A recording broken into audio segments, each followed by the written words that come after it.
Bismillahirrahmanirrahim. Alhamdulillah, kita memuji syukur kehadirat Allah Azza wa Jal. Kembali kita melanjutkan pelajaran rutin membahas buku tafsir salat. Dan insya Allah di kesempatan kali ini kita akan mengupas tentang bagaimana merenungkan makna gerakan dalam salat.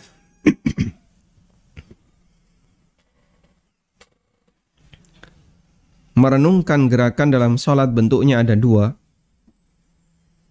Yang pertama adalah merenungkan bagaimana cara melakukan gerakan itu sesuai sunnah. Dan modal utama untuk bisa melakukan ini adalah dengan mempelajari sunnah-sunnah Nabi SAW dalam salat. Seperti bagaimana cara melakukan takbiratul ihram yang sesuai sunnah, bagaimana cara sedekap yang sesuai sunnah, bagaimana cara rukuk yang benar, cara i'tidal yang benar, dan seterusnya. Dan secara umum, seorang hamba akan berusaha untuk meniru panutannya. Sehingga ketika dia tahu bagaimana cara Nabi SAW melakukan ibadah, maka ketika dia menganggap dan besar semangatnya untuk meniru sunnah Nabi SAW, dia akan berusaha untuk menyesuaikannya. Dan itu bisa menambah kekhusyuan. Seperti Anda bisa perhatikan ya, seorang penari sampai pada posisi jari saja kadang diperhatikan. Sehingga saat dia meniru mentornya atau dia meniru gurunya, disuruh untuk gerak pelungkit gini, pelungkit gitu ya, disuruh untuk gerak kanan kiri, dia berusaha untuk meniru dengan sempurna. Dan itu dia kerjakan dengan fokus. Seorang yang menggunakan senjata, bahkan kadang sampai posisi jari itu diperhitungkan. Jari tidak boleh di sini, tidak boleh di sini. Nanti gimana ketika megang pedang, megang samurai? Apa yang harus dipikirkan ketika megang samurai? Apa yang harus lakukan ketika medang tembak? Megang ini, megang ini. Sampai posisi jari itu diperhitungkan. Dia akan berusaha untuk fokus melakukan sebagaimana yang diajarkan oleh mentornya. Maka demikian pula gerakan-gerakan yang lain. Dan tentu saja salat harus kita lakukan dengan semangat seperti itu. Mengapa harus sesuai sunnah? Karena secara umum manusia akan semakin yakin dengan amalannya jika amalan itu sesuai dengan praktek yang dilakukan oleh panutannya.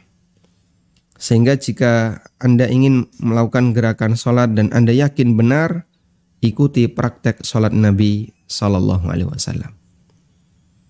Namun sangat disayangkan, semangat semacam ini tidak sehebat semangat ketika orang mau menirukan gerakan, misalnya gerakan aktivitas tertentu.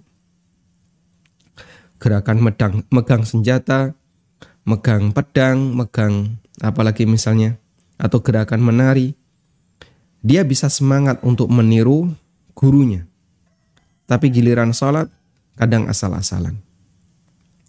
Padahal Nabi SAW pernah menegaskan hal ini dalam sabdanya, "Wasallu kama ra'aitumuni usalli." Kerjakanlah salat sebagaimana kalian melihatku salat. Kata kuncinya adalah jadikan gerakan salat kita berdalil. Sehingga Anda bisa berpikir untuk melakukan gerakan sesuai sunnah ketika salat. Insya Allah nanti akan kami sebutkan beberapa rincian sunnah Nabi SAW untuk beberapa gerakan dalam salat. Hanya saja para pembaca yang ingin melihat lebih detail sunnah-sunnah Nabi SAW ketika salat, kami sarankan agar Anda membaca buku Sifat Salat Nabi SAW karya Syekh Imam Muhammad Nasiruddin Al-Albani rahimahullah. Buku ini termasuk salah satu karya ilmiah yang menginspirasi saya untuk belajar salat lebih serius. alhamdulillah sudah banyak edisi terjemah dalam bahasa Indonesia. Anda tinggal searching di internet, insya Allah buku itu cukup banyak. Sifat Salat Nabi SAW karya Muhammad Nasiruddin Al-Albani. Baik. Dan ada sedikit cerita tentang buku ini ya. Ada seorang Soidali, ya, seorang apoteker. Beliau bukan termasuk orang yang rajin belajar agama di masa silamnya. Artinya beliau ya orang awam sebagaimana pada umumnya manusia yang mereka tidak memberikan waktu khusus untuk belajar agama. Kemudian satu ketika seusai bekerja, beliau istirahat di sebuah masjid untuk sholat duhur, lalu istirahat. Beliau menemukan ada buku Sifat Sholat Nabi SAW. Kemudian dibaca buku itu. Akhirnya beliau punya ketertarikan untuk memahami lebih detail tentang bagaimana cara sholat yang benar. Sehingga di kesempatan lain dibaca, sampai selesai buku itu dibaca. Dan beliau punya keinginan agar bisa bertemu dengan penulisnya. Akhirnya berangkatlah beliau menemui Syekh Albani rahimahullah. Kemudian beliau menjadi muridnya Syekh Albani dan termasuk di antara murid dekatnya beliau, dekatnya Syekh Albani. Sampai akhirnya beliau menjadi ahli hadis. Beliau adalah Syekh Abu Ishaq Al-Huwaini, hafizahullah ta'ala. Ada juga sebagian orang yang dia belajar sifat sholat Nabi SAW, edisi bahasa Indonesia. Kemudian karena tertarik ingin memperbaiki sholatnya, dia baca dari awal sampai akhir. Dia detailkan bacanya, sampai footnote juga dibaca. Dan mulai dari itu ada ketertarikan untuk belajar Islam lebih serius. Sehingga beliau belajar Islam lebih serius, belajar kitab-kitab gundul ya. Akhirnya sampai bisa membaca kitab gundul, baca kitab Arab, dan bisa menerjemahkan. Kemudian juga belajar materi-materi yang lain. Sehingga bermula dari buku Sifat Sholat Nabi SAW, dia punya ketertarikan untuk belajar agama. Saya menemukan beberapa teman seperti itu, dan alhamdulillah termasuk saya. Dulunya ketika kuliah, sebagaimana layaknya mahasiswa yang lain, ya, kita tidak bisa bahasa Arab. Kemudian kegiatannya kegiatan murni kuliah, dan kalaupun ikut kegiatan luar ya kegiatan kampus. Sampai akhirnya saya menemukan buku Sifat Sholat Nabi SAW yang dimiliki oleh teman saya. Kemudian saya baca, ada ketertarikan untuk mempelajari lebih serius. Akhirnya saya baca buku itu sampai habis. Dan saya berusaha untuk membacanya lebih cepat, sehingga mungkin dalam waktu 3 atau 4 hari saya menyelesaikan satu buku Sifat Sholat Nabi SAW. Dan sejak saat itu ada ketertarikan untuk bagaimana melakukan sholat sesuai dengan dalil. Sehingga setiap melakukan takbiratul ihram, ingat, ada sunnah Nabi SAW ketika takbiratul ihram posisi tangan seperti ini. Lalu ada sunnah Nabi SAW ketika takbiratul ihram, beliau kadang melakukan jenis A, versi B, versi C. Lalu saya lakukan gantian. Ketika sedekah posisi tangan seperti ini. Ada versi A, versi B. Lalu saya lakukan gantian. Ketika ruku seperti ini. Ketika membaca doa ruku ada beberapa redaksi. Saya baca bergantian. Di sholat ini pakai redaksi A. Di sholat yang itu pakai redaksi B. Lalu sejak saat itu Allah Subhanahu wa ta'ala memberikan hidayah dalam bentuk semangat untuk belajar Islam lebih dalam. Kemudian saya belajar kepada Ustadz Aris Munandar hafizahullah ta'ala, kitab-kitab yang berbahasa Arab. Alhamdulillah Allah anugerahkan bisa baca bahasa Arab. Dan itu awal mula saya mendapatkan hidayah untuk mau belajar Islam jauh lebih dalam. Baik, semoga barangkali Anda juga punya pengalaman yang sama. Sehingga dari memperbaiki sholat, semoga dengan itu Allah Ta'ala memperbaiki amalan-amalan kita yang lain.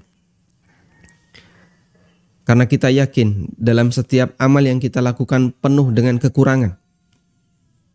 Dan bagi orang yang punya prinsip, saya tidak mau beramal kecuali yang ada landasannya, itu prinsip yang luar biasa. Karena banyak orang yang gak mau yang prinsip seperti ini. Beramal itu ya terserah saya. Saya mengikuti kiai terserah saya. Saya mengikuti tokoh agama saya terserah saya. Tapi kita beda. Kita beramal dengan prinsip. Saya beramal mengikuti Nabi SAW. Yang itu saya pelajari berdasarkan hadis yang sampai ke kita. Sehingga dengan demikian kita punya semangat untuk memperbaiki setiap amal kita agar sesuai dengan sunnah Nabi SAW. Semangat yang sangat bagus. Sehingga kami sarankan kalau bisa buku sifat sholat Nabi SAW karya Syekh Albani ada di setiap rumah. Ya, ada di setiap rumah masing-masing muslim agar kita bisa mempelajarinya dengan baik. Dan di buku tafsir sholat juga saya cantumkan, namun saya pisah-pisah ya. Misalnya bahas ruku, nanti tata cara ruku, kemudian renungan doa ruku, nanti bahas i'tidal, dan itu kan ada selisih jarak.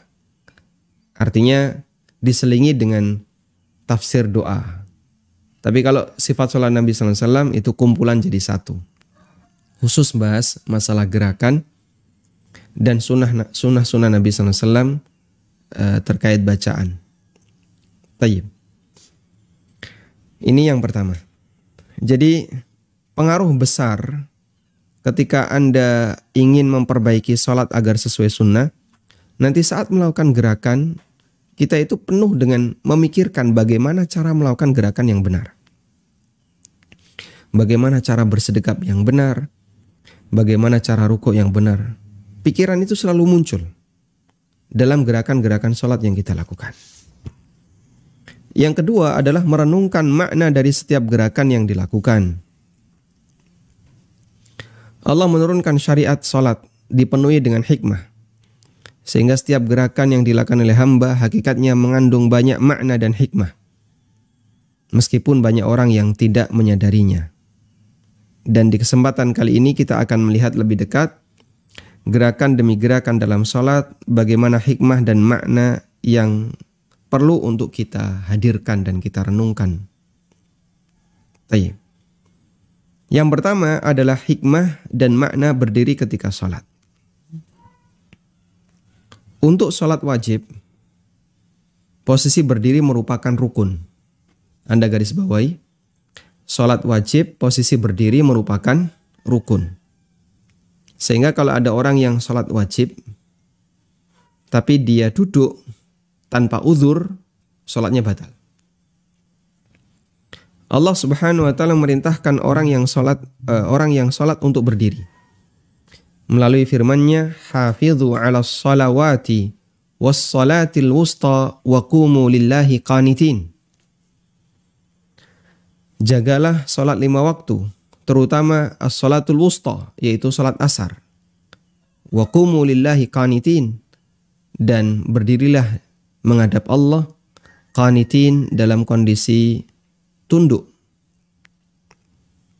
Di situ ada perintah Allah wa qumu lillahi qanitin, dan berdirilah menghadap Allah dalam kondisi tunduk. Sementara dalil dari hadis disebutkan dalam hadis dari Imran bin Husain, pakai sad bukan pakai sin ya. Imran bin Husain radhiyallahu anhu, Nabi SAW bersabda, "Shalli qa'iman, fa illam tastati' fa qa'idan, fa illam tastati' fa 'ala janbin." Kerjakanlah salat sambil berdiri. Kalau kau enggak bisa, kerjakan salat sambil duduk. Kalau kau enggak bisa, kerjakan salat sambil tidur miring, fa 'ala janbin. Kalau tidur miring tidak bisa, maka kerjakan sholat sambil tidur terlentang. Sehingga dia kerjakan sebisanya. Ketika orang itu berdiri, maka dia menghadap kepada Allah dengan jiwa dan raganya. Karena itu pada saat berdiri sholat, kita diperintahkan untuk tunduk menghadap ke arah tempat sujud. Ketika Nabi SAW mengerjakan sholat, beliau menundukkan kepalanya dan mengarahkan pandangannya ke tanah. Sehingga tidak dongak. Dan ini terlarang ya. Terlarang, ada ancaman khusus. Orang yang melakukan sholat sambil mengarahkan pandangannya ke atas. Juga tidak tolah-toleh. Tidak melihat ke arah depan, tapi melihat ke arah bawah. Sehingga menampakkan suasana tunduk di hadapan Rabbul Izzah Azza wa Jal. Nabi SAW dalam hadis riwayat Bukhari juga melarang orang sholat sambil melihat ke atas. Dan larangannya sangat keras. Nabi SAW bersabda, "La yantahiyanna aqwamun." Hendaknya orang itu menghentikan kebiasaannya. Ya. Yang dia melihat ke arah atas. Atau Allah Subhanahu wa Ta'ala akan menyambar matanya. Sehingga bisa jadi ketika hukuman itu diturunkan, maka orang jadi buta. Karena dia melihat ke arah atas. Renungan apa yang bisa kita hadirkan? Renungkan bahwa ketika Anda berdiri pada saat sholat, Anda sedang melakukan perintah Allah di surat Al-Baqarah ayat 238. Wa qumu lillahi qanitin. Berdirilah menghadap kepada Allah dalam kondisi tunduk. Sehingga saat kita berdiri, saya sedang melaksanakan perintah Allah. Wa qumu lillahi qanitin. Allah perintahkan saya untuk berdiri ketika salat. Dan menjalankan perintah Allah itu satu kebanggaan. Ya. Coba ketika Anda tiba-tiba dapat instruksi, surat dari presiden. Ya. Bapak tolong tanam kacang. Nyuruhnya tanam kacang misalnya. Ya. Anda akan merasa kaget. Presiden nyuruh saya. Saya ini siapa kok sampai ada perintah seperti ini? Isinya isinya adalah diperintahkan untuk tanam kacang. Maka kita akan semangat nanam kacang. Andaikan yang memerintahkan Anda adalah Allah Azza wa Jalla langsung. Dalam bentuk misalnya Anda, ini pengandaian ya. Misalnya Anda mendapatkan sebuah surat dari sang Nabi. Allah perintahkan agar kau membaca surat ini. Mungkin kita akan nangis. Nabi SAW pernah bersama Ubay bin Ka'ab radhiyallahu anhu. Lalu beliau bersabda, "Innallaha amarani an aqra'a alaika surah Al-Bayyinah." Allah perintahkan aku untuk membacakan kepadamu surat Al-Bayyinah. An aqra'a alaika lam yakunil ladzina kafaru. Surat Al-Bayyinah. Kemudian Ubay balik bertanya kepada Nabi SAW. Wa qad sammani. Apakah Allah menyebut namaku? Jawab Nabi SAW. Naam. Betul. Fabaka Ubay. Maka Ubay pun menangis. Allah menyebut namaku. Nabi SAW mengatakan kepada Ubay bin Ka'ab, Allah menyuruhku untuk membacakan surat Lam yakunil ladzina kafaru kepadamu. Ubay balik tanya, Allah menyebut namaku? Betul. Fabaka Ubay. Maka Ubay pun menangis. Nah, ada banyak perintah Allah dalam Al-Quran yang kadang kita melakukannya, tapi kita tidak menyadari kalau itu bagian dari perintah Allah. Maka renungkan bahasanya Anda sedang melaksanakan perintah Allah. Ini saya sedang menjalankan perintah Allah. Perintah penciptaku. Perintah Robku. Renungan pula bahwasanya saat ini kita sedang menghadap Allah di dunia. Dan nanti kita akan menghadap Allah di akhirat. Menghadap Allah untuk menerima hisab. Dalam posisi yang sama, yaitu posisi berdiri. Sehingga saat ini ketika di dunia kita menghadap Allah untuk memohon rahmat-Nya, untuk memohon ampunan darinya. Dan kelak kita akan menghadap Allah untuk dihisap amal-amal kita. Ada yang dimudahkan dan ada yang mengalami kesulitan. Sehingga semoga berdirinya kita menghadap Allah di dunia menjadi sebab kita dimudahkan oleh Allah Ta'ala untuk berdiri ketika di akhirat. Selanjutnya yang ketiga, berharaplah kepada Allah sebagaimana Allah memudahkan kita berdiri menghadapnya ketika sholat pada saat di dunia. Semoga dengan ini Allah memudahkan kita menghadapnya di akhirat. Sebaliknya, orang yang tidak mau berdiri menghadap Allah ketika di dunia dengan melaksanakan sholat, dia akan mendapatkan kesulitan. Dia akan menghadapi berbagai macam kesulitan ketika menghadap Allah Ta'ala di akhirat. Allah Ta'ala berfirman, kita ingat ayat ini ya. Surat Saba ayat 31. Walau tara idhiz zalimuna mawqufuna 'inda rabbihim yarji'u ba'duhum ila ba'dinil qawla. Andaikan kamu melihat ketika orang zalim menghadap kepada pencipta mereka. Idhiz zalimuna mawqufuna 'inda rabbihim. Ketika orang zalim, yaitu orang-orang kafir, orang-orang musyrik, dan orang-orang zalim yang lainnya, dia menghadap Allah Ta'ala, berdiri di hadapan Allah Subhanahu Wa Ta'ala. Yarji'u ba'duhum ila ba'dinil qawla. Maka sesama orang zalim itu saling menyalahkan antara satu dengan yang lain. Gara-gara kamu, gara-gara kamu, gara-gara kamu. Di posisi mereka sedang menghadap Allah Subhanahu Wa Ta'ala. Ibnu Rajab menggambarkan ketakutan para ulama di masa silam ketika mereka berdiri di hadapan Allah Ta'ala. Wa kana al-ulama'u idza qama ahaduhum fi sholati haba ar-rahman 'azza wa jalla ay yashudda nadharahu. Dulu di antara para ulama, idza qama ahaduhum ila shalah, idza qama ahaduhum fi shalah, ketika mereka berdiri melakukan salat, menghadap Allah ketika salat, ya, habar rahman, mereka merasa takut kepada ar-Rahman, Allah Azza wa Jal, ketika pandangannya melenceng. Habar rahman Azza wa Jalla ayasudda nadharahu. Dia merasa takut di hadapan ar-Rahman, jangan sampai pandangannya itu melenceng. Tiba-tiba matanya ngelirik. Itu dia takut di hadapan Allah Subhanahu Wa Ta'ala. Au yuqallibal has, au yaltafit, au yuqallibal hasa. Atau bahkan dia menoleh atau mainan kerikil. Au ya'butha bi syai'in, atau dia bermain dengan sesuatu. Au yuhaddithu ya'ni nafsahu bi syai'in minad dunya. Atau dia bicara dengan dirinya sendiri. Batin. Atau dia batin. Bi syai'in minad dunya, dalam perkara dunia. Illa nasiyan madama fi salatihi, kecuali jika dia lupa selagi masih salat. Masya Allah.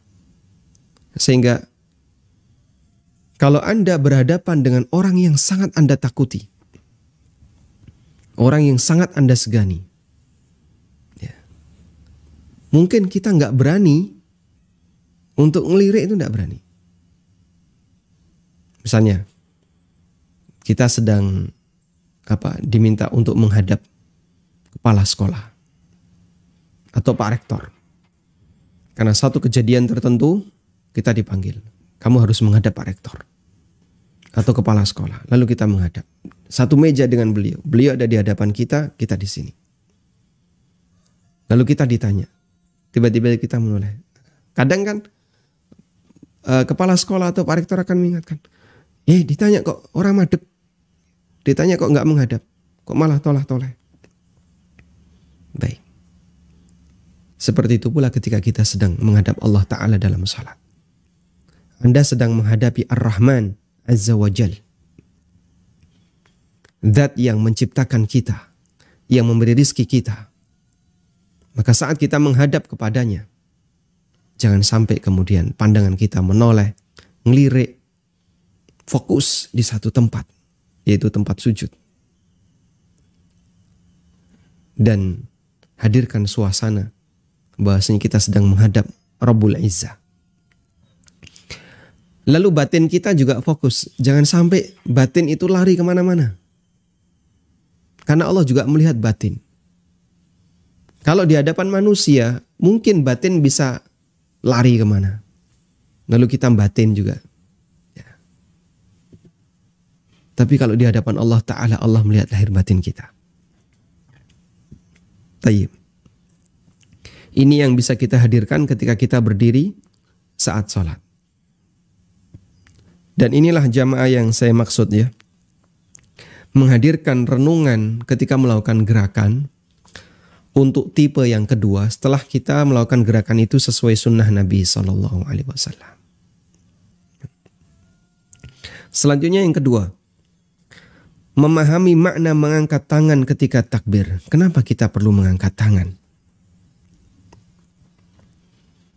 Ada cerita ya dari Pak Yunahar Ilyas rahimahullah rahmatan wasi'ah.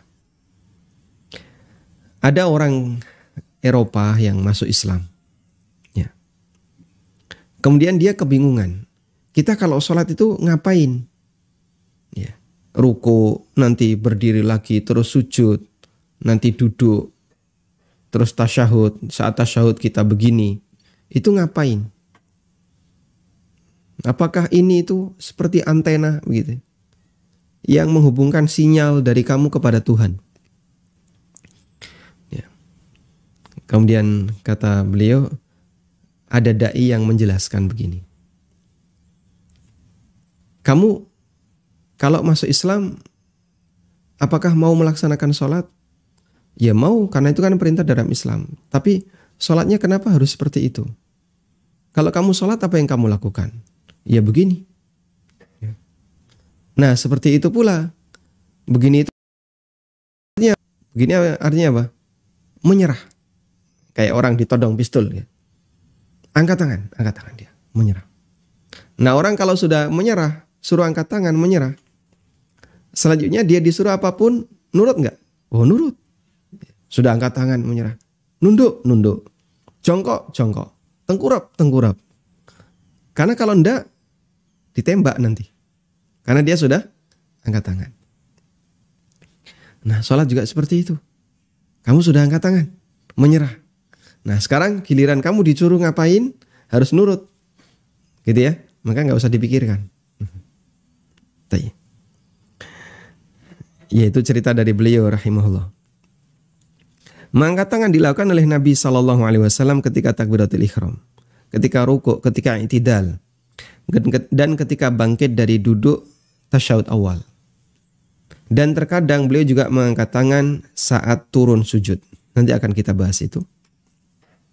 Nabi SAW mengangkat kedua tangannya terkadang setinggi pundak dan terkadang setinggi telinga. Kadang setinggi pundak, kadang setinggi telinga.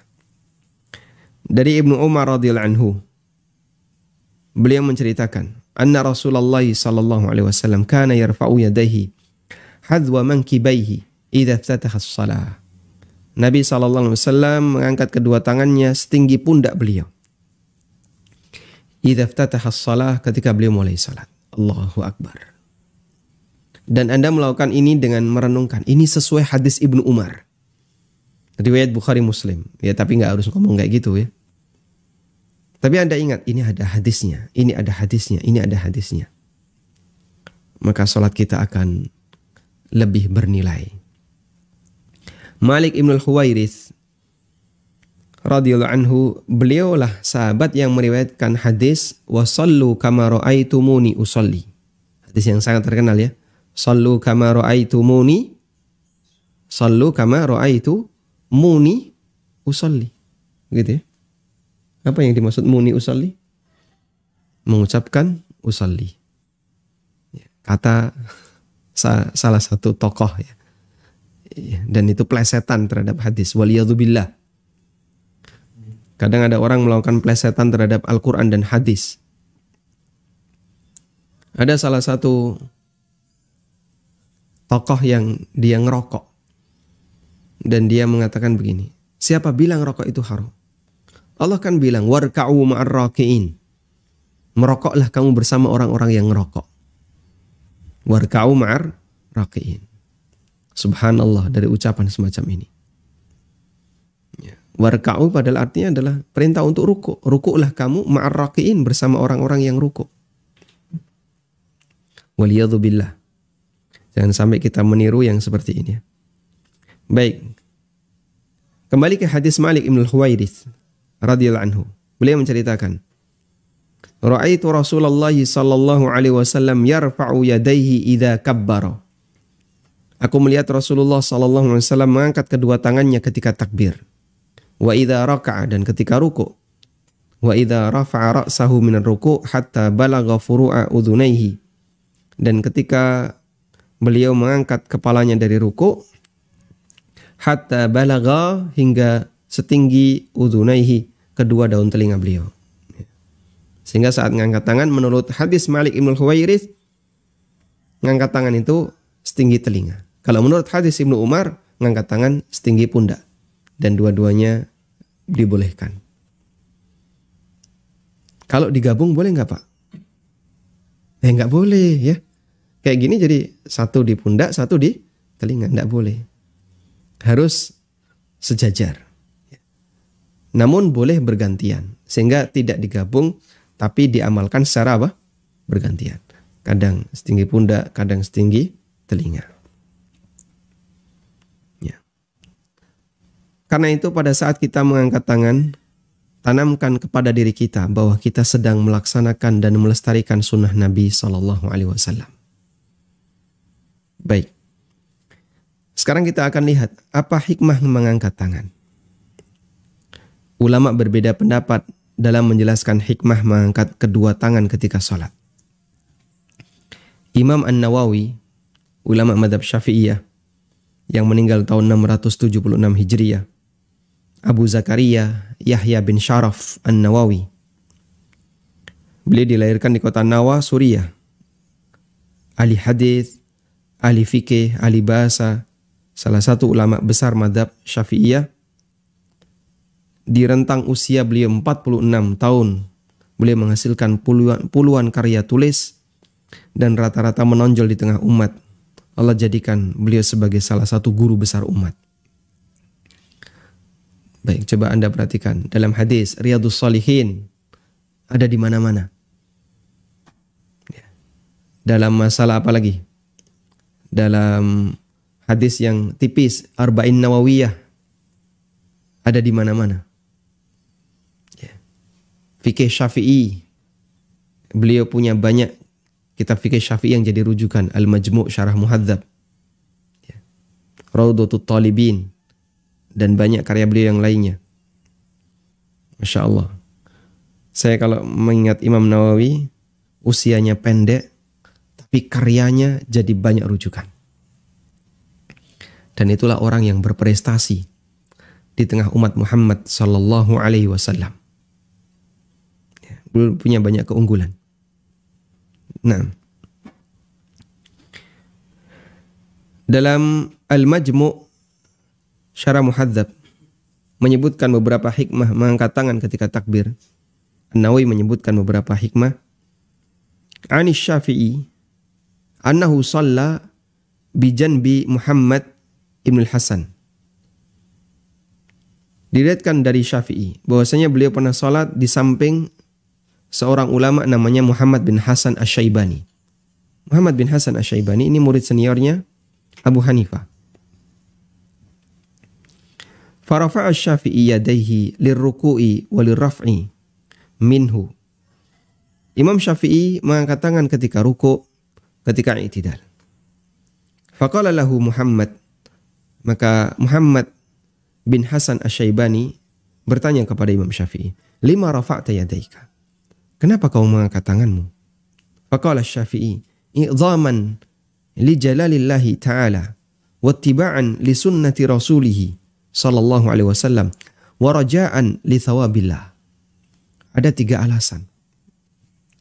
Kenapa aku mengangkat tangan ketika mau rukuk, ketika i'tidal, untuk mengagungkan Allah Azza wa Jalla. Jadi mengangkat tangan itu sebagai bentuk pengagungan di hadapan Allah Azza wa Jalla. Allahu Akbar. Sami Allahu liman hamidah. Yang kedua, mengikuti sunnah Rasulullah SAW sebagaimana dalam beberapa hadis tadi. Yang ketiga, mengharapkan pahala dari Allah Azza wa Jalla. Kemudian An-Nawawi melanjutkan, wa qala At-Tamimi, kata At-Tamimi min ashabina, termasuk ulama madhab kami, yaitu Syafi'iyah. Dalam kitabnya At-Tahrir, Syarah Sahih Muslim. Syarah Sahih Muslim yang terkenal juga Syarah Sahih Muslim An-Nawawi. Minan nasi man qala, kata At-Tamimi, ada sebagian orang yang mengatakan, raf'ul yadaini ta'abbudun la yu'kalu ma'nahu. Mengangkat kedua tangan adalah bentuk ibadah yang tidak bisa dilogika. Wa minhum man qala, ada juga yang mengatakan huwa isyaratun ila tauhid. Mengangkat kedua tangan adalah isyarat tauhid. Wa qala Al-Muhallab bin Abi Safrah Al-Maliki, dan kata Imam Muhallab, salah satu ulama mazhab Malikiyah, dalam syarah Sahih Bukhari, hikmatur raf'i inda al-ikhram ayyarahu man la yasma'u takbira fayu'lama dukhuluhu fis salati fayuqtada bihi. Hikmah mengangkat tangan ketika takbiratul ikhram adalah agar bisa dilihat oleh makmum yang gak dengar imam. Dulu kan gak pakai pengeras suara. Dan imam itu belum tentu orang yang suaranya kencang. Kadang ada imam yang sudah tua, suaranya lemah. Sehingga dalam satu masjid yang safnya panjang, imam mengucapkan Allahu Akbar, yang dengar paling sejarak misalnya 3-2 meter. Yang kanan kiri yang atau belakang yang gak dengar melihat imamnya angkat tangan. Ini menurut keterangan Al-Muhallab, salah satu ulama madhab Malikiyah. Imam Nawawi menyebutkan pendapat yang lainnya. Wakila huwa istislam wangkiyadun wa kana al-asiru. Ini yang tadi disinggung oleh Ustadz Yunahar ya. Wa kana al-asiru idza ghalaba madda yadayhi alamatun listislamihi. Bahwasanya mengangkat tangan adalah istislam, tanda bahwasanya dia itu pasrah dan tunduk. Tanda dia itu menyerah. Wa kanal asir, dan namanya tawanan, ketika dia kalah, idza guliba madda yadahi, dia akan mengangkat kedua tangannya. Ya, sebagai penanda kalau dia itu mengalah, dia pasrah. Wakila, ada yang mengatakan huwa isyaratun ila tarhi umurid dunya wal iqbal bikulliyatihi ala salatihi. Ini merupakan isyarat kalau dia melepaskan seluruh perkara dunia. Allahu Akbar, dia lepaskan seluruh perkara dunia. Wal iqbal, kemudian dia menghadap keseluruhan dirinya. Dia siap menghadapkan keseluruhan dirinya ala salatihi, untuk mengerjakan salat. Ya, sehingga seperti orang yang udah saya enggak tahu. Ini ya. Maksudnya apa ini? Dia lepas karena dia bilang, saya enggak tahu itu, bukan urusan saya. Dan itu pakai isyarat tangan. Saya enggak tahu, itu bukan urusan saya. Ini keliru, Pak. Harusnya dibuka, bukan digenggam. Sehingga melepas sesuatu itu digambarkan dengan melebarkan telapak tangan. Ya. Dan jika kita hitung, dalam penjelasan beliau, An-Nawawi menyebutkan 8 hikmah dianjurkan mengangkat kedua tangan ketika takbiratul ihram dan ketika takbir-takbir yang lain. Semoga dengan memahami ini kita semakin semangat dalam mengamalkan sunnah ini. Coba kita sebutkan ulang ya, ada 8. Pertama dari pernyataan Imam Syafi'i, mengagungkan Allah Ta'ala. Ijlalan, i'zaman li jalalillah, mengagungkan Allah. Yang kedua, mengikuti sunnah Nabi SAW. Yang ketiga, mengharapkan pahala dari Allah. Ini dari keterangan Syafi'i. Yang kedua, dari keterangan At-Tamimi, ada sebagian orang yang mengatakan ini ta'abbud, ya murni ibadah, nggak usah dilogika. Kemudian ada juga yang mengatakan isyarat tauhid, ini sebagai isyarat tauhid. Keterangan Ibnul Muhallab, hikmahnya adalah agar yang nggak dengar suara imam bisa lihat imam sudah takbiratul ihram dengan mengangkat tangan. Yang keenam.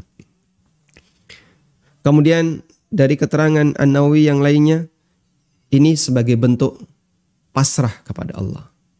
Sebagaimana tawanan yang pasrah diangkat tangan. Dan yang ke-8 adalah isyarat saya lepaskan seluruh urusan dunia untuk siap menghadap dalam kegiatan salat.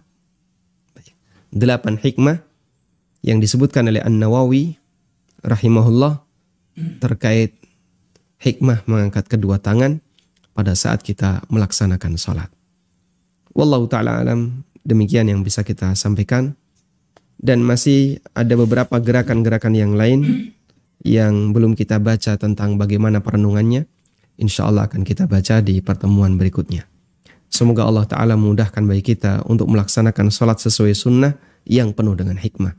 Wassallallahu ala nabiyyina Muhammadin wa ala alihi wa sahbihi wasallam. Salurkan donasi Anda. Tidak ada satupun di antara sahabat Nabi SAW yang punya kemampuan kecuali mereka wakaf Untuk pembangunan SDTQ MIPS melalui rekening Bank Syariah Mandiri, kode bank 451, nomor rekening 7441049999 atas nama Yayasan Amal Abadi Indonesia. Info donasi 082 12345 7441.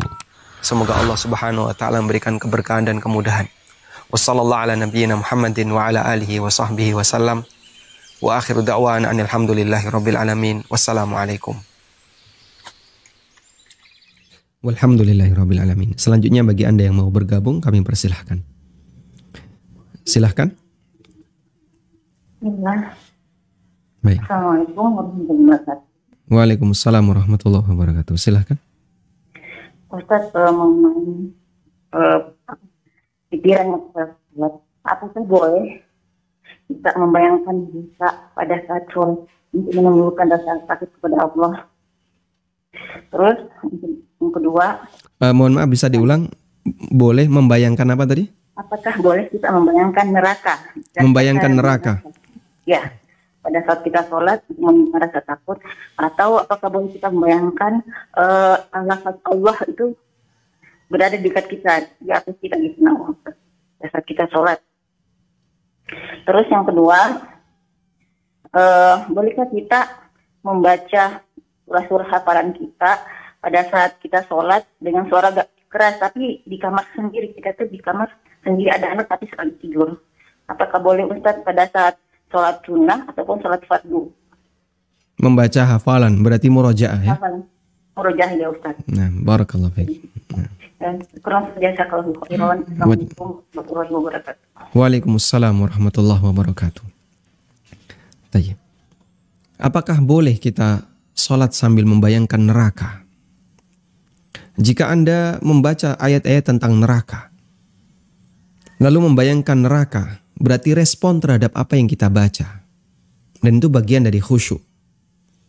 Sehingga misalnya kita membaca surat Al-A'la. Di bagian akhir ada kalimat gimana? Allah akan memberikan azab yang besar. Lalu kita teringat neraka. Atau kita membaca surat yang berisi tentang cerita hari kiamat. Ya. Misalnya kita membaca surat Al-Infitar. Idzas sama'un fatarat wa idzal kawakibun tatharat. Atau surat At-Takwir, idzas syamsu kuwirat. Atau surat Al-Insyiqaq, idzas sama'un syaqqat wa adzinat lirabbiha wa huqqat.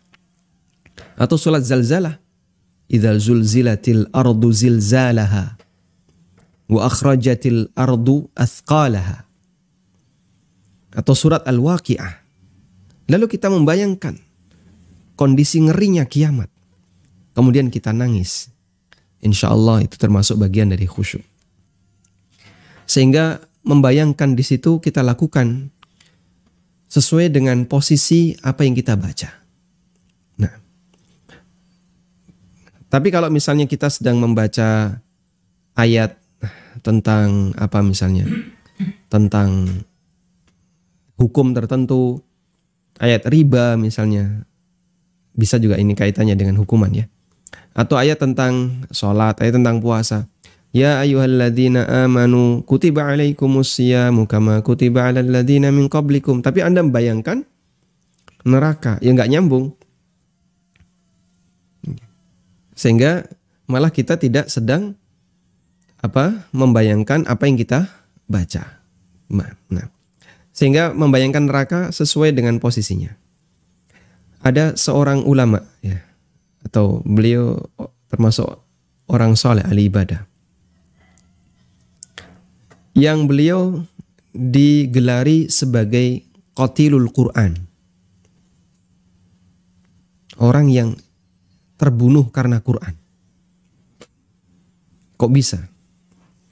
Jadi beliau ini orang baka, gampang nangis, gampang terenyuh ketika mendengar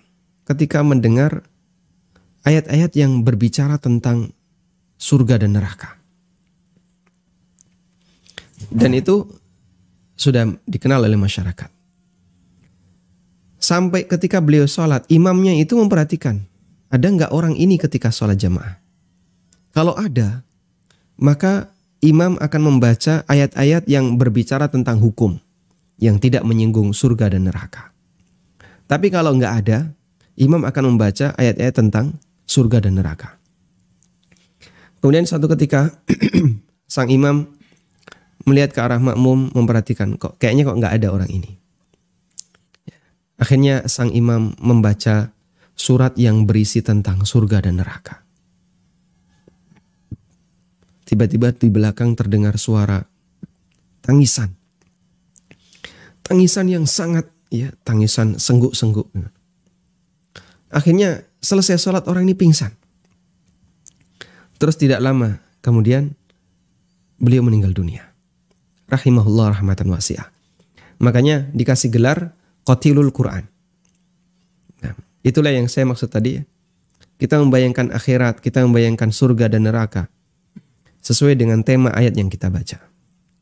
Kemudian yang kedua, bolehkah kita mengulang bacaan atau murajaah, mengulang hafalan dalam sholat? Jawabannya boleh. Karena membaca Al-Quran dengan bacaan-bacaan yang kita hafal.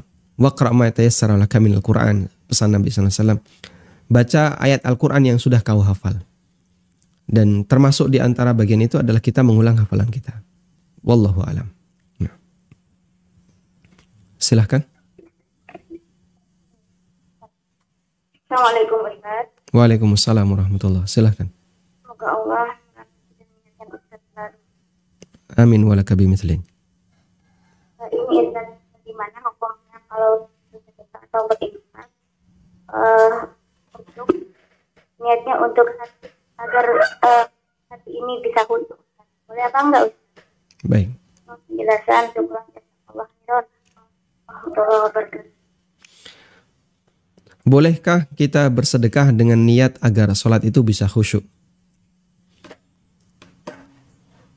Kita berharap agar bisa beribadah dengan baik dengan melakukan ibadah pengantar sebelumnya. Itu diperbolehkan. Ya. Makanya Allah Subhanahu wa taala sediakan semua sholat wajib itu ada qobliyahnya. Baik bentuknya qobliyah yang berkaitan dengan sholat itu atau qobliyah yang berkaitan dengan kegiatan sebelum sholat. Semua sholat wajib ada. Ada qobliyah subuh, qobliyah duhur, qobliyah asar, qobliyah maghrib. Isya bagaimana? Isya ada sholat antara dua adzan dan iqamah. Sholat ketika masuk masjid, tahiyatul masjid. Sholat ba'diyah wudhu sebelum melaksanakan sholat isya. Sehingga semua sholat 5 waktu boleh melakukan qobliyah. Tapi kalau ba'diyah kan ada yang enggak. Subuh enggak ada ba'diyahnya, asar enggak ada ba'diyahnya. Tayyib. Tujuannya apa? melakukan ibadah dan sebelumnya sudah ada muqaddimah ibadah sebelumnya, itu menjadi salah satu faktor pendorong agar ibadah kita yang utama ini menjadi semakin sempurna. Baik, dulu Allah perintahkan agar orang yang mau menghadap Nabi SAW untuk bersedekah. Ya. Allah sebutkan itu dalam Al-Quran ya. Ya ayyuhalladzina amanu idza najaitumur rasula faqaddimu baina yaday najwakum sadaqah. Wahai orang-orang yang beriman, kalau kamu mau bermunajat dengan Nabi, maksudnya adalah konsultasi menghadap Rasulullah sallallahu alaihi wasallam, faqaddimu baina yaday najwakum sadaqah, maka dahului sebelum kalian bertemu Nabi sallallahu alaihi wasallam, dahului dengan sedekah. Akhirnya orang kalau mau ketemu Nabi sallallahu alaihi wasallam, dia harus punya modal dulu. Sedekah dulu baru ketemu Rasulullah sallallahu alaihi wasallam. Bukan sedekah kepada Nabi. Nabi sallallahu alaihi wasallam enggak boleh menerima sedekah. Tapi dia sedekah kepada fakir miskin. Kemudian ayat itu dinasah, dihapus dengan lanjutan ayat. A'ashfaqtum an tuqaddimu baina yaday najwakum sadaqat. Apakah kalian merasa keberatan ketika mau ketemu Nabi sallallahu alaihi wasallam harus didahului dengan sedekah? Dan karena faktor itu, kemudian aturan itu tidak diberlakukan. Kata Ali bin Abi Thalib, karena antara perintah sedekah dengan ayat nasahnya yang menjadi penghapusnya itu pendek waktunya. Kata Ali bin Abi Thalib, tidak ada orang yang mengamalkan ayat ini kecuali aku. Beliau langsung sedekah antara setengah atau 1 dinar gitu, karena mau ketemu Nabi sallallahu alaihi wasallam. Setelah itu turun firman Allah yang menghapus tadi. Sehingga untuk menghadap Rasul sallallahu alaihi wasallam didahului dengan sedekah. Ada sebagian ulama, di antaranya adalah Syekhul Islam Ibnu Taimiyah. Beliau sebelum Jumatan itu selalu didahului dengan sedekah. Beli makanan kasih orang. Atau ngasih duit ke orang. Dan kata beliau, jika Allah perintahkan orang sebelum menghadap Allah, sebelum menghadap Rasulullah SAW untuk sedekah, meskipun ini sudah dihapus, maka kalau kita mau menghadap Allah, kita sedekah dulu. Sehingga nggak jadi masalah Anda misalnya bersedekah dengan niat agar nanti ketika sholat bisa semakin khusyuk. Wallahu a'lam. Bismillah. Ustadz, sholat mencegah seseorang dari perbuatan keji dan munkar. Tapi mengapa banyak orang yang sholat masih sering berbuat maksiat? Masya Allah. Kita meyakini ini karena ini ada dalam Al-Quran ya. Allah Subhanahu wa Ta'ala berfirman. Coba kita bukakan ayatnya ya. Inna salata tanha anil fahsya'i wal munkar. Sesungguhnya salat itu mencegah seseorang untuk berbuat al-fahsya wal munkar.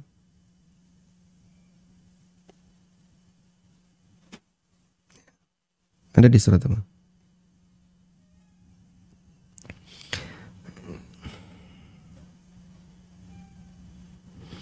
Inna salata tanha anil fahsya. Saya belum menemukan.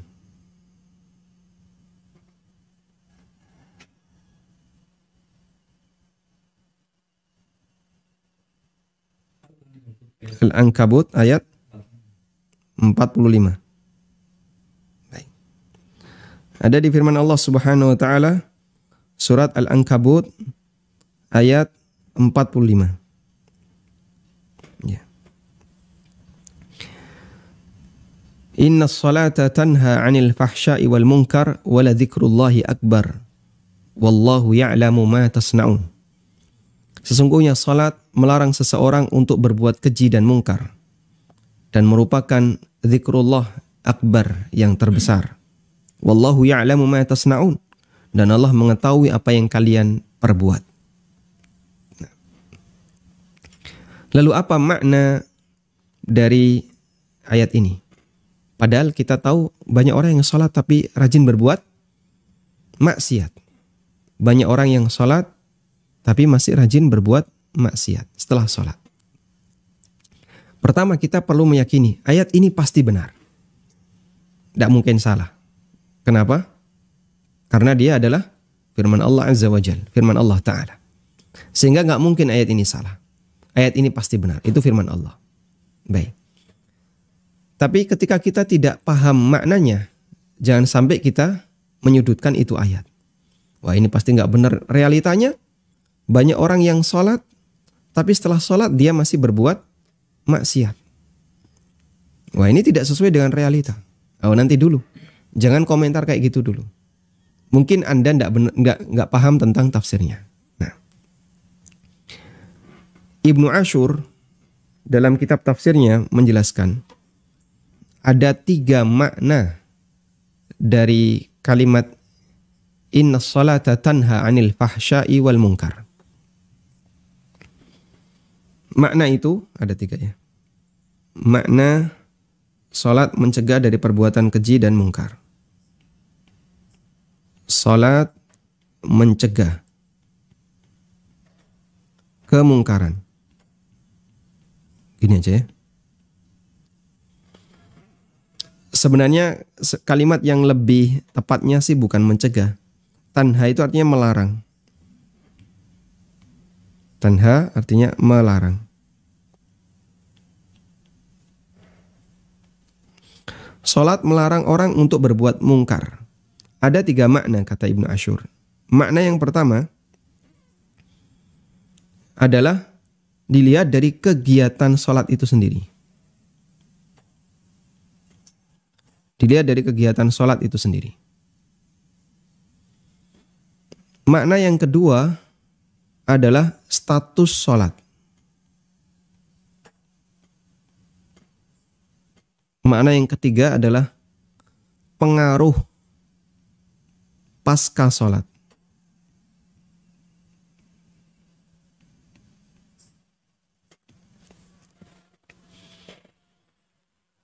Makna yang pertama, sholat itu mencegah dari perbuatan keji dan mungkar. Artinya adalah dilihat dari kegiatan sholat. Saat orang sedang sholat, apakah dia sedang maksiat? Iya atau tidak? Tidak. Kan tidak mungkin dia sedang sholat kok sedang melakukan maksiat. Ada nggak orang yang sholat tapi di saat yang sama dia berzina? Tidak mungkin. Dia sedang sholat kok berzina. Ada nggak orang yang sholat tapi di saat yang sama dia menggunjing orang? Oh tidak. Dia sedang sholat kok malah ngobrol sama temennya. Kayak gini baru tuku wedus. Wedusnya meteng. Durung bayar. Misalnya kayak gitu ya. Ada nggak orang yang sholat sambil sholat dia ngereningi orang lain? Tidak ada. Ketika orang sedang berkegiatan sholat, di saat dia sedang sholat, dia nggak melakukan maksiat. Sehingga kegiatan sholat itu melarang orang untuk berbuat maksiat. Satu contoh misalnya. Ada orang sedang main sepak bola, gitu ya. Kemudian supporter banyak sekali di situ. Terdengar azan. Andai kan mereka semuanya itu nurut pada azan. Oh azan, kita berhenti sejenak sholat. Sholat jamaah semuanya. Padahal di saat mereka sedang rame-rame tadi ada yang teriak-teriak. Mungkin ada yang sedang ciwit-ciwitan dengan temannya. Di saat sholat, mereka terhenti melakukan keramaian itu ibadah kepada Allah. Ya. Masih lagi mojok. Di mana? Masjid kampus. Terdengar azan. Terus ngapain? Ya, takmir kan persiapan. Dia pasti akan malu. Kalau terdengar azan, kemudian sholat dimulai, dia tetap mojok. Malu kan dia? Pasti yang putra langsung ke tempat wudhu putra, yang putri ke tempat wudhu putri. Terus mereka sholat. Dengan sholatnya, pacaran masih berlangsung nggak? Berlangsung nggak pacarannya? Tidak, terhenti sejenak dengan sholat. Inna sholata tanha anil fahsya'i wal munkar. Sehingga sholat itu mencegah dia untuk melakukan perbuatan keji dan mungkar. Baik. Sehingga kegiatan sholat itu sendiri adalah kegiatan yang sedang beribadah kepada Allah, sehingga dia terhalangi untuk berbuat maksiat. Dan ada keterangan dari Syekhul Islam. Saya ada catatan tentang itu ya, saya carikan.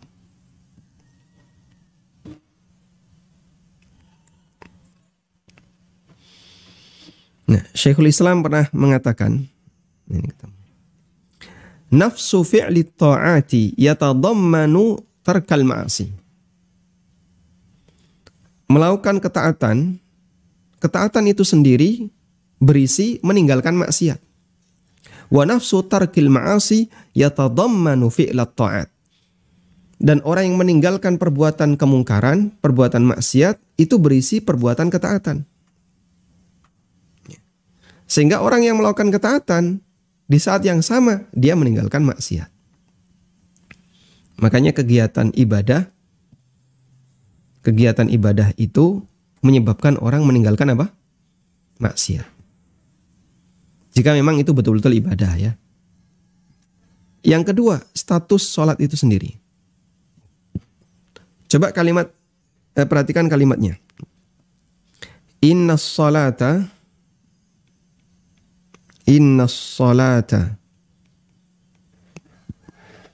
tanha. Sesungguhnya salat itu melarang. Sesungguhnya salat itu melarang. Ibnu Ashur ketika menjelaskan ayat ini beliau mengatakan, Allah tidak mengatakan salat itu menghalangi. Tapi yang Allah katakan adalah salat itu melarang. Dan itu dua hal yang beda. Melarang itu belum tentu apa? Menghalangi. Sama atau beda? Beda ya. Ibu melarang anaknya main PS. Tapi bisa jadi sang anak tetap main PS. Di saat bapak datang, HP diambil. Main game, bukan main PS ya. Di saat bapak datang, ibu melarang anaknya main game. Tapi anaknya main game. Bapaknya datang, gamenya diambil. Nah, HP-nya diambil, bukan gamenya diambil. HP-nya diambil. Sudah? Mana mencegah, mana melarang? Ibu melarang. Tapi bapak mencegah. Paham ya? Baik. Kata beliau, yang Allah firmankan, inna sholata tanha. Sholat itu melarang. Karena dalam isi sholat, hamba itu bermunajat. Membaca Fatihah, membaca surat-surat dalam Al-Quran. Yang isinya adalah mau'idhah hasanah, yang isinya hikmah, yang isinya ini. Kemudian dia baca zikir, dia beristighfar, dia memuji Allah. Yang itu semuanya menunjukkan bahwasanya posisi ibadah sholat itu seperti seorang ustadz yang sedang memberikan tausiah. Posisi sholat itu. Sehingga andaikan sholat itu diwujudkan dalam bentuk makhluk, yang dia bisa bicara, maka dia itu berwujud seperti seorang tokoh yang memberikan tausiah. Kamu harus gini, kamu harus gini, kamu nggak boleh gini, kamu nggak boleh gini. Itu status sholat. Cuman masalahnya orang ini apakah nanti mau nurut terhadap nasihat sholatnya ataukah tidak, itu urusan belakangan. Paham ya? Saya kasih permisalan. Sang ustadz itu melarang kaumnya, melarang masyarakat, bukan kaumnya. Sang ustadz melarang masyarakatnya untuk melakukan perbuatan keji dan mungkar. Apakah kalimat ini menunjukkan bahwasanya selama ustadz ada di tengah mereka, perbuatan keji dan mungkar tidak terjadi? Oh enggak, masih banyak orang yang berbuat maksiat. Tapi sang ustadz tetap berstatus sebagai sang pemberi larangan untuk melakukan perbuatan maksiat. Ya. Sehingga ini berbicara status. Salat itu statusnya mencegah orang, melarang orang untuk berbuat keji dan mungkar. Baik. Meskipun bisa jadi pelakunya kadang nggak nurut. Nah, pelakunya kalau nggak nurut bukan berarti status salat itu menjadi gagal sebagai pencegah atau sebagai pelarang perbuatan keji dan mungkar. Lihat itu, masyarakatmu, mereka rajin berbuat maksiat, rajin berbuat dosa. Status ustadzmu dilengserkan. Gitu enggak? Tidak. Beliau tetap menjadi seorang da'i yang mengingatkan masyarakat untuk menghindari maksiat, melakukan ketaatan meskipun masyarakatnya nggak mau nurut. Apakah kemudian ketika masyarakatnya nggak mau nurut terus status sang dai ini jadi hilang? Tidak. Ada nabi yang dia nggak punya pengikut. Ada nabi yang pengikutnya cuma 3 orang atau lebih. Ada nabi yang pengikutnya cuma 2 orang. Nabi Muhammad SAW pernah melihat kejadian. Beliau diperlihatkan oleh Allah seluruh manusia dari awal sampai akhir. Lalu beliau mengatakan, ada nabi wa ma'ahur rahat. Ada nabi yang cuma membawa beberapa orang. Rahatun itu kurang dari 9. Atau antara 3 sampai 9. Kurang dari 10. Wan nabiyyu wa ma'ahu rajulun wa rajulan.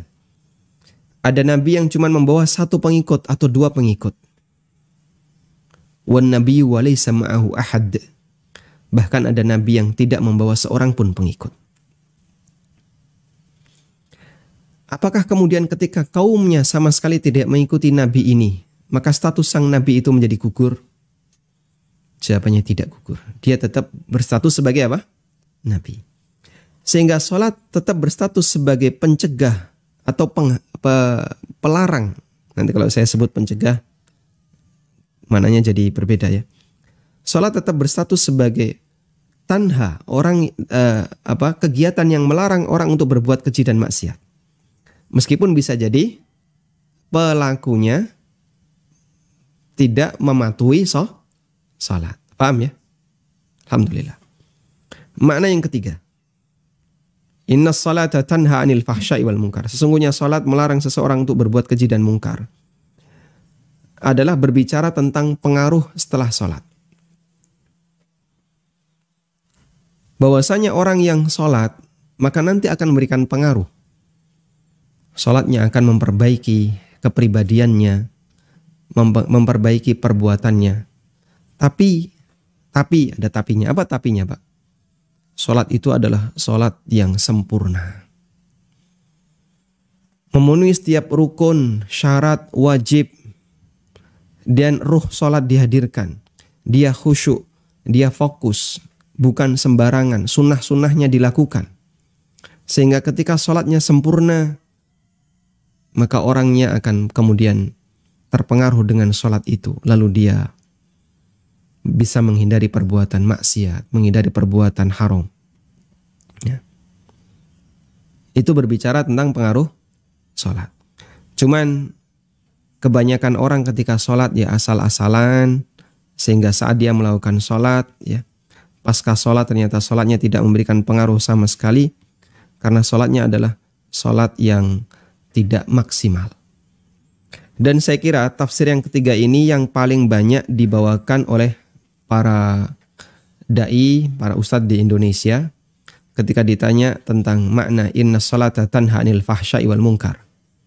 Namun ada 2 tafsir, 1 dan 2 ini yang barangkali penting untuk kita sebutkan juga, bahwasanya makna inna sholata tanha anil fahsya'i wal munkar itu adalah kegiatan sholat sendiri. Ada ibu-ibu masuk masjid nggak pakai jilbab, kemudian pakaiannya misalnya sampai lengan, bawahannya pakai rok setengah betis, bahkan kadang ada yang pakai celana di atas lutut. Tatkala dia sholat, ngapain dia? Apakah kaosnya dibuka? Celananya dilepas? Tidak. Dia makin menutupi, pakai mukna dia. Dia tutupi kepalanya, dia tutupi tangannya, dia tutupi kakinya saat sholat. Sehingga dia membuka aurat di luar sholat, begitu sholat dia nutup aurat. Maka sholatnya apa? Melarang dia berbuat maksiat. Yang kedua adalah status sholatnya. Sholat itu isinya mau'idhah. Sehingga kalau dia diwujudkan sebagai makhluk, maka dia pemberi nasihat. Cuman ada yang mau ngikuti, ada yang enggak. Ya. Sehingga banyak begitu selesai sholat Id, mukna dilepas, terus apa lagi? Ya, kembali membuka aurat. Berarti dia enggak nurut dengan sholatnya. Andaikan dia nurut, dia akan bawa muknanya pulang ke rumah dalam posisi tetap dipakai agar dia menutupi auratnya. Cuman banyak jamaah putri yang kadang nggak mau seperti itu, sehingga sholatnya tidak memberikan pengaruh.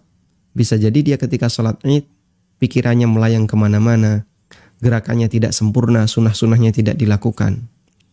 Wallahu ta'ala alam.